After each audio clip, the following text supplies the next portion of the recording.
Presiden Republik Indonesia. Tepuk tangan yang paling meriah sekali lagi untuk Bapak Prabowo Subianto.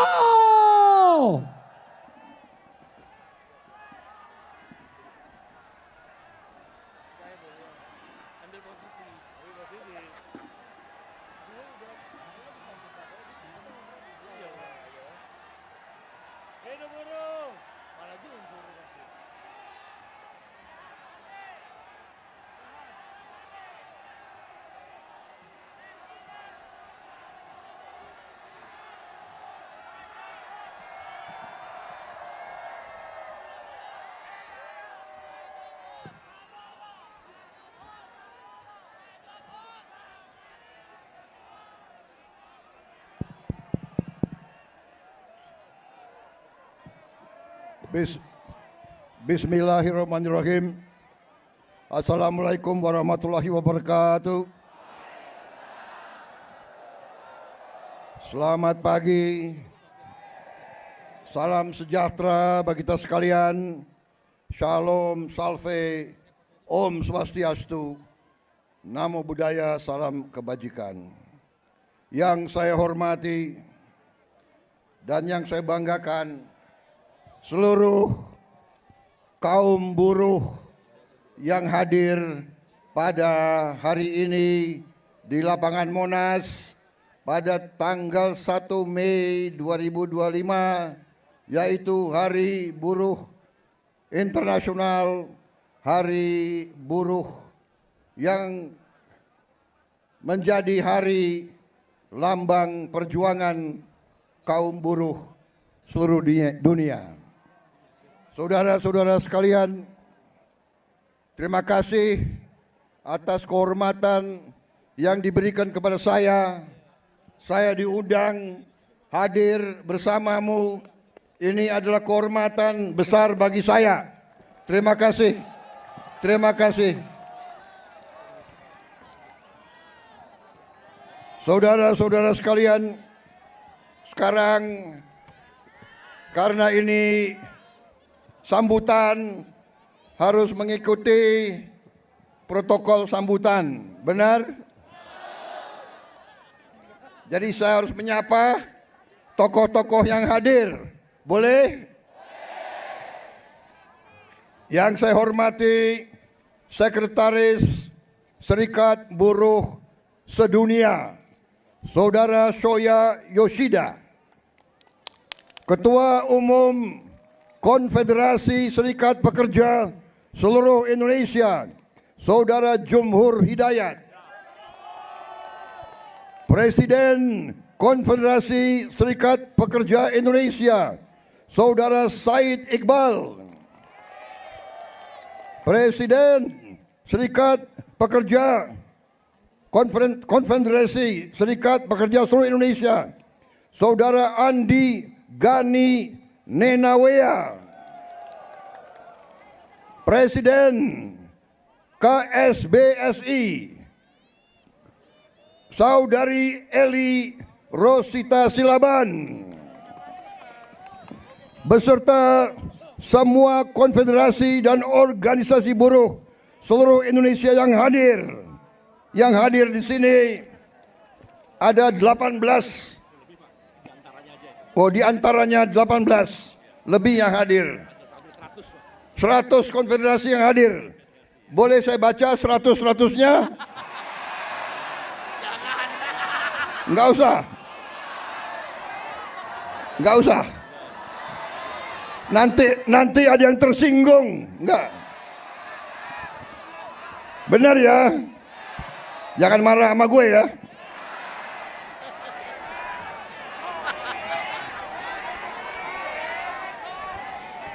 Yang saya hormati Ketua MPR RI Saudara Ahmad Muzani, Ketua DPR RI Mbak Puan Maharani, Wakil Ketua DPR RI Profesor Sufmi Dasko Ahmad, Menko Perekonomian Saudara Erlangga Hartarto, Menko Politik dan Keamanan, Jenderal Polisi Budi Gunawan, Menteri Tenaga Kerja, Profesor Yasir Lee, Menteri Perlindungan Pekerja Migran Indonesia, Saudara Abdul Qadir Karding, Menteri Sekretaris Negara, Saudara Prasetyo Hadi, Sekretaris Kabinet, Teddy Indra Wijaya.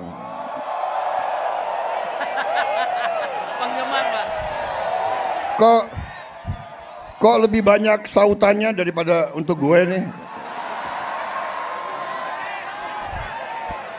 Yang presiden gue nih.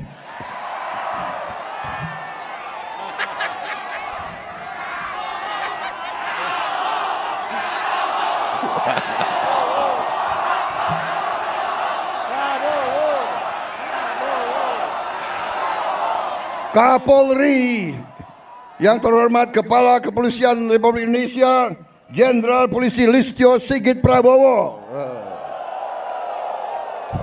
Memang Prabowo ini namanya sakranjang itu. Panglima TNI, Jenderal TNI Agus Subianto. Jadi ada Kapolri namanya Prabowo, Panglima TNI namanya Subianto. Presidennya Prabowo Subianto. Wah, ini alamat nggak diganti-ganti nih Kapolri sama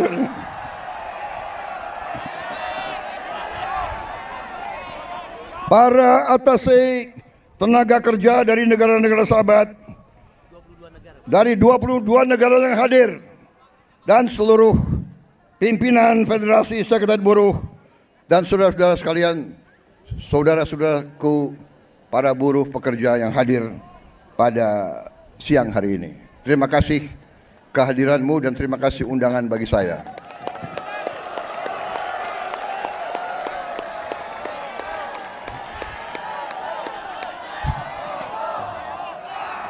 Saudara-saudara sekalian,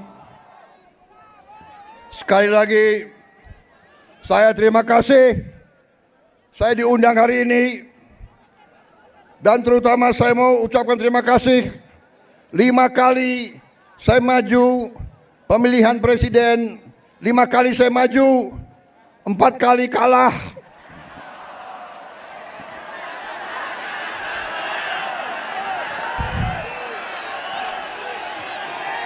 Gila, gue kalah lu ketawa lagi. Tapi walaupun saya 4 kali kalah, buruh selalu mendukung saya. Terima kasih.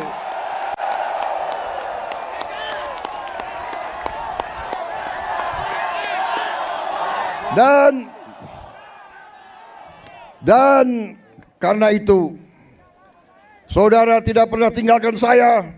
4 kali saya kalah, yang kelima kita menang, saudara kalian. Jadi saya ingin sampaikan di sini, saya merasa menjadi presidennya buruh, presidennya petani, presidennya nelayan, presidennya orang yang susah. Saudara-saudara sekalian, saya ingin menyampaikan bahwa pemerintah yang saya pimpin akan bekerja sekeras-kerasnya untuk menghilangkan kemiskinan dari bumi Indonesia.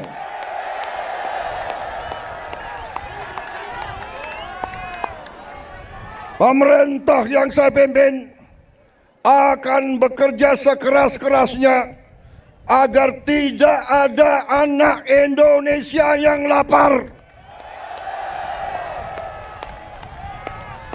Kami akan bekerja agar semua anak-anak Indonesia bisa sekolah gratis. Itu perjuangan kami. Kami akan bekerja keras agar semua warga negara Indonesia bisa dapat pelayanan kesehatan yang sebaik-baiknya dan bisa dapat obat yang semurah-murahnya. Ini perjuangan kami. Kami sudah melihat, kami sudah menghitung kekayaan bangsa Indonesia begitu besar. Masalahnya maling-malingnya juga banyak. Sebelah kanan, Pak. Sebelah kanan.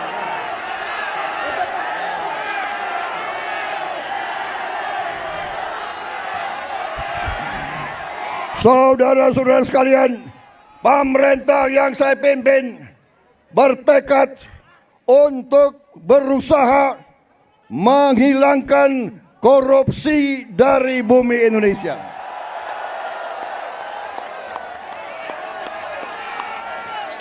Saya tahu bahwa ini bukan pekerjaan ringan.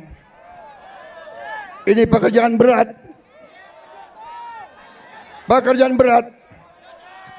Saya tiap hari diejek, tiap hari diancam, tiap hari macam-macam, tapi saya tidak gentar.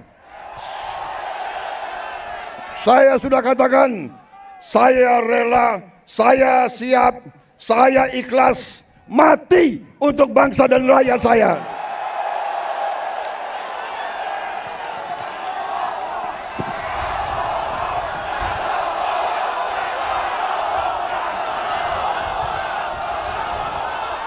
Saya sudah sampaikan, hai kalian-kalian yang di dalam lembaga-lembaga pemerintah, kalian digaji oleh rakyat. Saya katakan, hentikan korupsimu.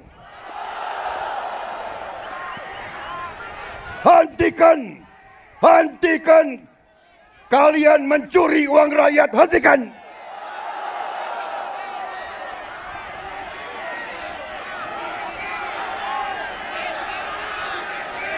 Dan saya minta dihentikan secepat-cepatnya.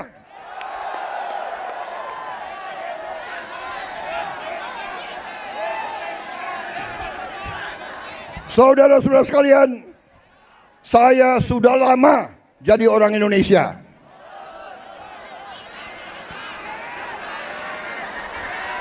Betul? Mungkin lebih lama dari kalian-kalian ini semua, ya. Hah? Gue ini udah lama jadi orang Indonesia. Gue udah ngerti tipu-tipu mereka itu semua.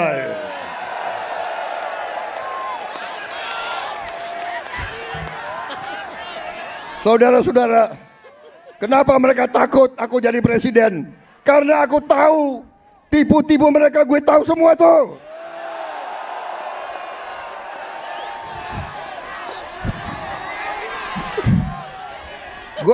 Gue lahir di Betawi, gue besar di Betawi, gue ngerti mana aset-aset yang milik rakyat, gue ngerti semua itu. Dan gue akan tarik kembali jadi milik rakyat, saudara-saudara sekalian.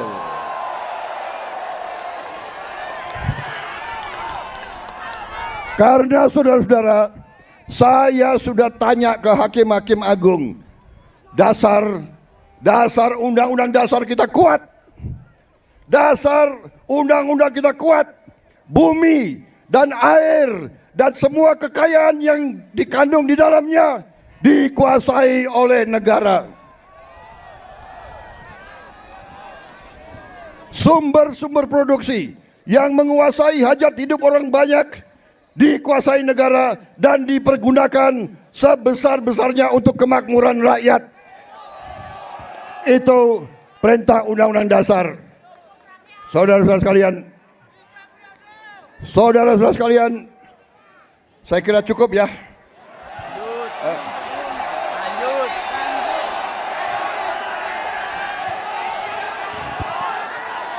Sipir Omnibus Law. Kalian nggak kepanasan?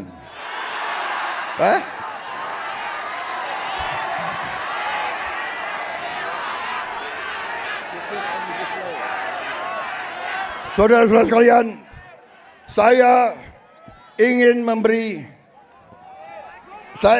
hadiah kepada kaum buruh pada hari ini.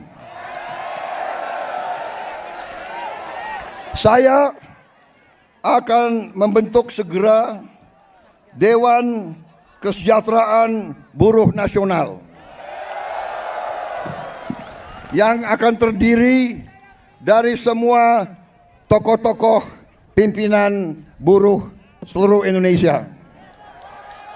Dan mereka tugasnya adalah mempelajari keadaan buruh dan memberi nasihat kepada Presiden mana undang-undang yang nggak beres, yang nggak melindungi buruh, mana regulasi yang nggak benar. Mereka memberi masukan ke saya dan segera akan kita perbaiki, saudara-saudara sekalian.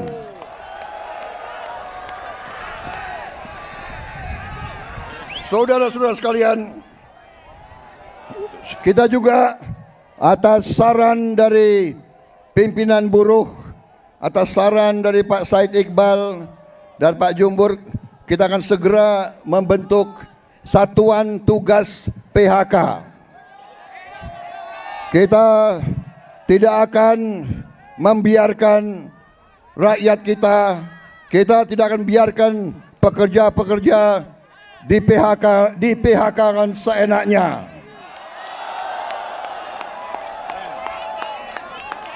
Bila perlu tidak ragu-ragu kita, negara akan turun tangan, saudara-saudara sekalian. Saudara-saudara sekalian, juga kita akan segera meloloskan RUU Perlindungan Pekerja Rumah Tangga.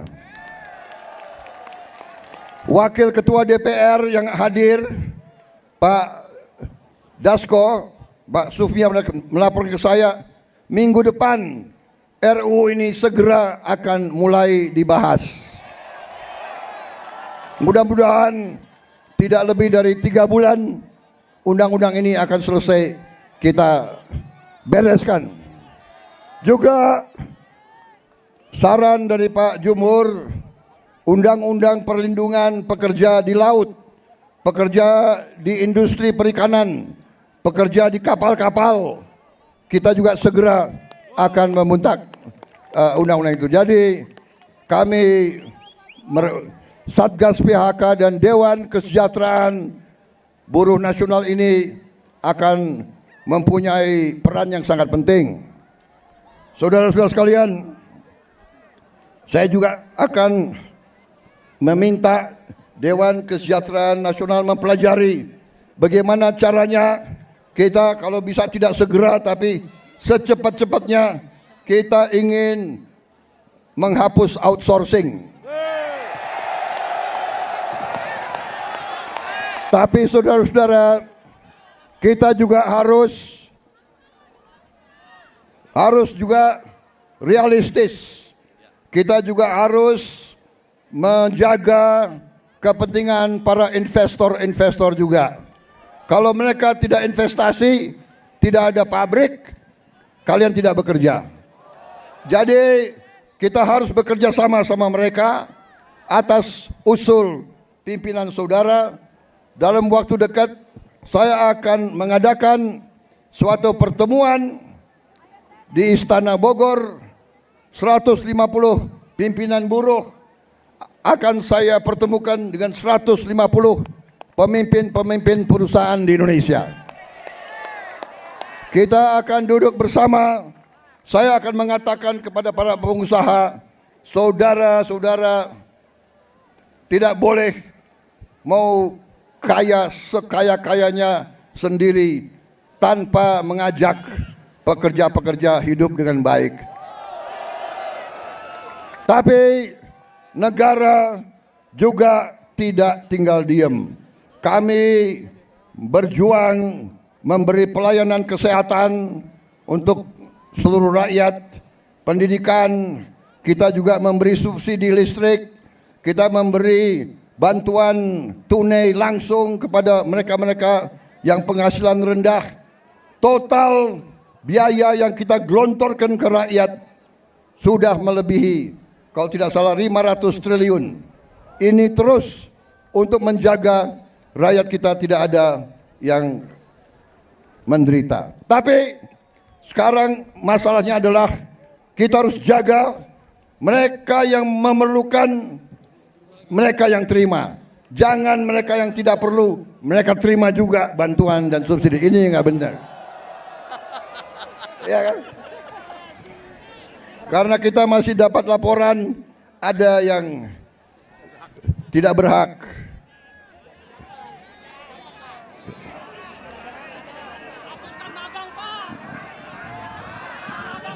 Saudara-saudara sekalian,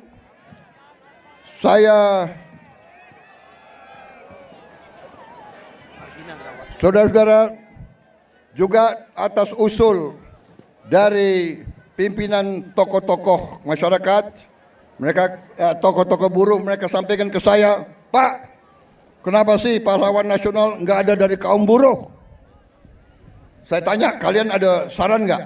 Coba kalian berembuk, usulkan pahlawan dari kaum buruh. Dan mereka sampaikan, Pak, bagaimana kalau Marsinah, Pak? Marsinah jadi pahlawan nasional.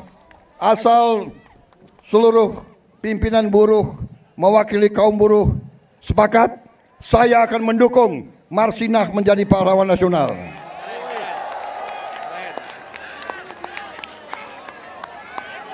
Cukup? Cukup?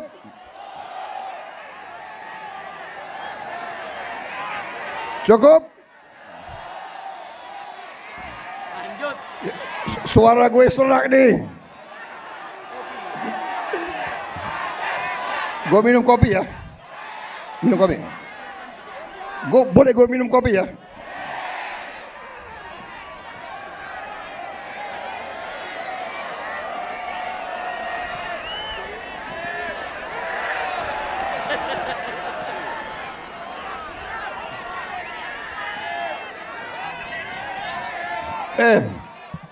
Ini lo yang minta ya. Gue kalau minum kopi gue bisa pidato 3 jam loh.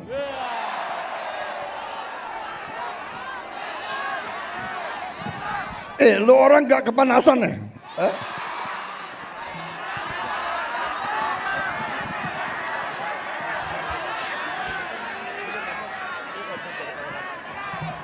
Tapi gue udah kehabisan bahan.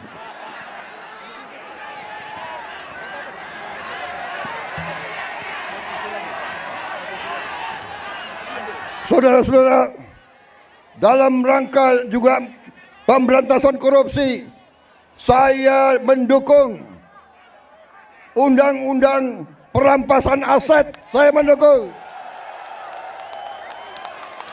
Enak aja, udah nyolong, nggak mau kembalikan aset, gue tarik aja deh itu. Setuju? Bagaimana? Kita teruskan perlawanan terhadap koruptor. Nanti lu dikasih duit, lu demo untuk koruptor. Hah? Benar ya? Awas lo. Gue heran di Indonesia ada demo mendukung koruptor, gue heran tuh.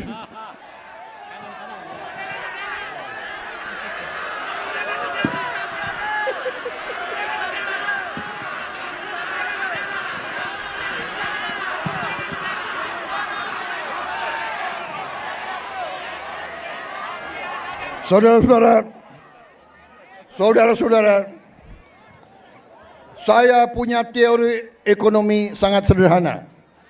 Kalau orang-orang yang berpenghasilan rendah mendapat penghasilan yang cukup, dia punya daya beli. Kalau lo orang gajinya cukup, pasti lo ingin beli barang, benar nggak? Lo pasti ingin beli sepatu untuk anakmu, ingin beli baju untuk istrimu, ingin beli motor untuk dirimu sendiri. Benar? Berarti pabrik sepatu hidup, pabrik baju hidup, pabrik motor hidup. Berarti si pengusaha juga akan menikmati semua untung. Berarti mari kita bangun Indonesia. Mari kita jaga kekayaan Indonesia. Supaya kekayaan Indonesia dinikmati oleh seluruh rakyat Indonesia. Saudara-saudara, kita akan tegakkan undang-undang yang benar.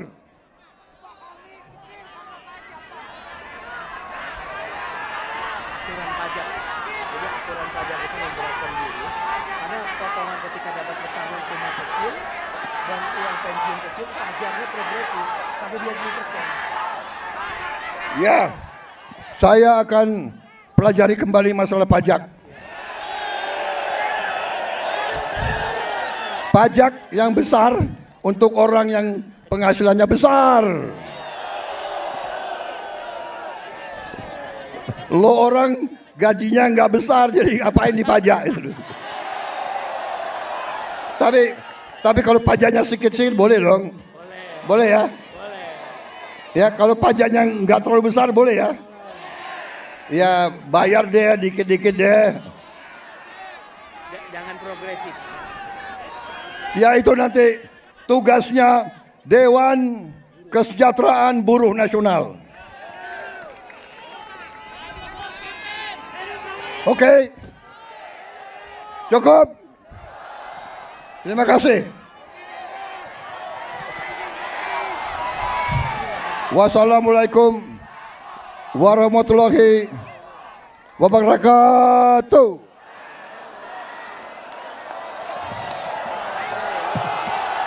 Terima kasih.